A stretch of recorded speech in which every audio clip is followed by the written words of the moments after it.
Hi friends, Bharati রান্নাঘর cooking চ্যানেলে আপনাদের সবাইকে স্বাগত। আর আজকে নিয়ে চলে এসেছি কিন্তু দই কাতলা রেসিপি। আর এই রেসিপিটা কিভাবে বানাই সেটা কিন্তু আপনাদের সাথে সম্পূর্ণটাই শেয়ার করব।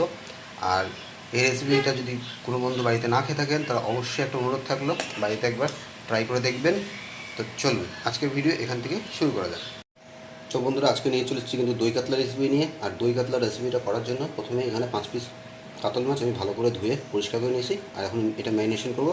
ম্যারিনেশনের জন্য বেশি কিছু লাগবে না, সামান্য হলুদ গুঁড়া, সাথে দিয়ে নেবো লবণ,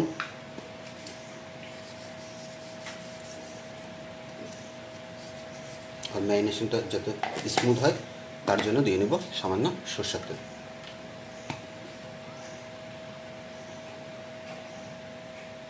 হলুদ লবণটা ভালো করে মাছের গায়ে মাখিয়ে নেব।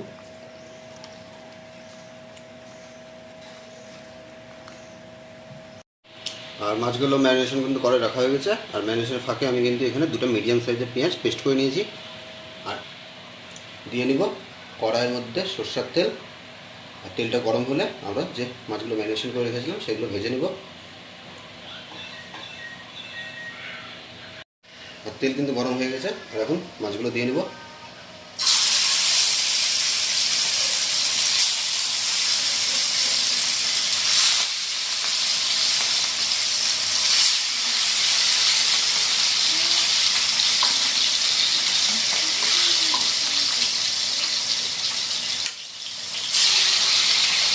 এখন মাছগুলো ভালো করে একবার লাল লাল করে ভেজে নিব। তো বন্ধুরা, আমাদের মাছ কিন্তু ভাজা হয়ে গেছে। এখন মাছগুলো আমরা এক এক করে উঠিয়ে নেব একটা পাত্রে।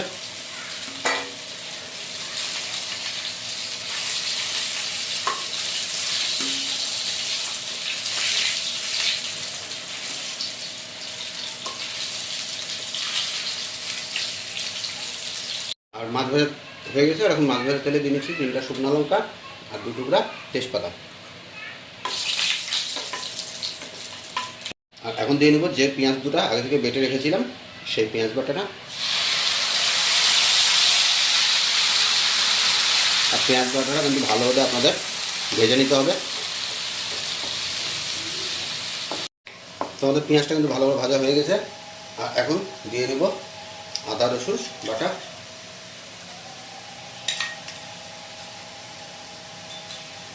আদা রসুন বাটাটা ভালো করে এবার কষিয়ে নিতে হবে যতক্ষণ না আদা রসুনের কাঁচা গন্ধটা চলে যায়। আর যতক্ষণ আদা রসুনটা কষাচ্ছে বন্ধুরা ততক্ষণ আমরা একটা পেস্ট বানিয়ে নেব। আর পেস্টের জন্য প্রথমে দিয়ে নিচ্ছি কাজু বাদাম, তার সাথে দিয়ে নেব মৌরি 1 চামচের মতো, গোটা মৌরি। আর দিয়ে নিতে হবে 2 চামচ পোস্ত।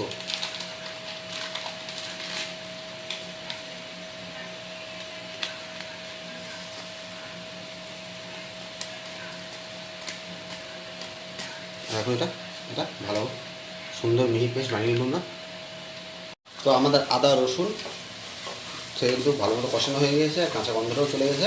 আর এখন দিয়ে দেবো এর মধ্যে যে কাজু বাদাম, পোস্ত আর মৌরি পেস্টটা বানিয়েছিলাম সেইটা। আর এটা দিয়ে কিন্তু বন্ধুরা একদম গ্যাসের ফ্লেমটা লো রাখবেন আর ভালো করে মিশিয়ে দেবেন। আর এইভাবে অল্প মিশাতে থাকবেন, যেহেতু কাজু বাদাম আছে তো নিচে লেগে যাওয়ার একটা সম্ভাবনা থাকে, তাই খুন্তি চালাতেই লাগবে আপনাদের। আর এখন দিয়ে নিচ্ছি মিক্সি ধোয়া জলটাও।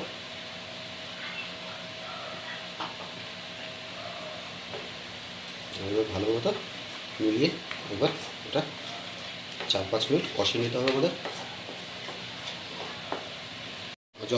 আর যতক্ষণ কাজুটা পোস্তটা কষতেছে ততক্ষণ আমরা এখানে একটা টক দই নিব 3 টেবিল স্পুন। আর এখন এটা স্পার দিয়ে আমরা ফেটিয়ে নেব। আর দেখুন দইটা অল্প ঘন আছে, যদি দই এরকম ঘন থাকে তাহলে সামান্য জল মিলিয়ে নেবেন।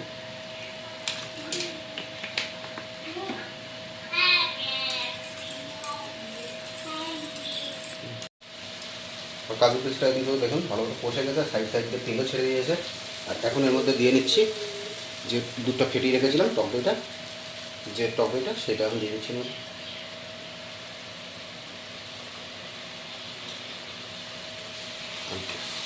দইটা দেওয়ার সাথে সাথে কিন্তু এইভাবে একবার মিলিয়ে নেবেন।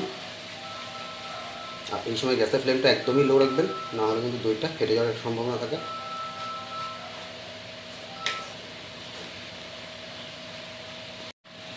আর এখন এর মধ্যে দুটো মশলা অ্যাড করে নেবো। প্রথমে দিয়ে দিচ্ছি জিরার গুঁড়া, আর দিয়ে নেবো হচ্ছে ধনের গুঁড়া। আর কিন্তু বন্ধুরা কোনো গুঁড়া মশলা লাগবে না। এখন মশলাটা ভালো করে একবার মিশ্রণটার সাথে মিলিয়ে নেব। আর এখন দিয়ে নেবো আমরা স্বাদ মতো লবণ। আর স্বাদটাকে যেহেতু টক দই পড়েছে, তো স্বাদটাকে ব্যালেন্স করার জন্য সামান্য চিনি। আর এখন চিনি আর লবণটা একবার ভালো করে মিশ্রণটার সাথে মিলিয়ে নেব। আর এখন বন্ধুরা সময় হয়ে গেছে জল দিয়ে নেওয়ার। আমি এখানে পরিমাণ মতো জল দিয়ে নিচ্ছি। আর জল দিয়ে সঙ্গে সঙ্গে মাছ দিবেন না বন্ধুরা, গ্রেভিটাকে একবার ফুটতে দেবেন একবার। আর গ্রেভিটা কিন্তু ফুটে উঠেছে। আর এখন সময় হয়ে গেছে মাছগুলো দিয়ে নেওয়ার। আমি এক এক করে মাছগুলো দিয়ে নিচ্ছি।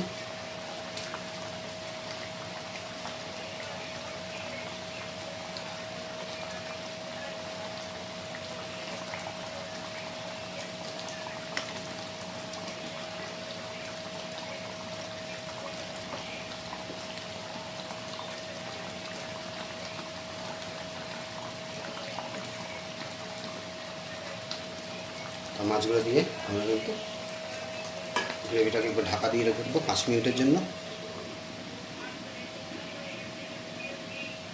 5 মিনিট পর চলে এসেছি। আর দেখুন গ্রেভির কালারটা কত সুন্দর এসছে, উপর দিয়ে তেলটাও ছাড়িয়ে দিচ্ছে। তো এই পর্যায়ে রান্নাটা কিন্তু আমাদের একদম রেডি হয়ে গেছে। আর রান্নাটা শেষ করবো উপর থেকে চিড়ে রাখা কাঁচা লঙ্কা দিয়ে। তো বন্ধুরা, আজকের রান্নাটা আপনাদের কেমন লাগলো কমেন্টস করে জানাতে ভুলবেন না। আর যদি কোনো নতুন বন্ধু চ্যানেলে এসে থাকেন তাহলে অবশ্যই কিন্তু আমাদের সাবস্ক্রাইব করে আমাদের পাশে থাকবেন। আর ভিডিওটা ভালো লাগলে অবশ্যই একটা লাইক করে দেবেন। আজকের জন্য টাটা, দেখা হচ্ছে আবার পরবর্তী কোনো ব্লগে। বাই।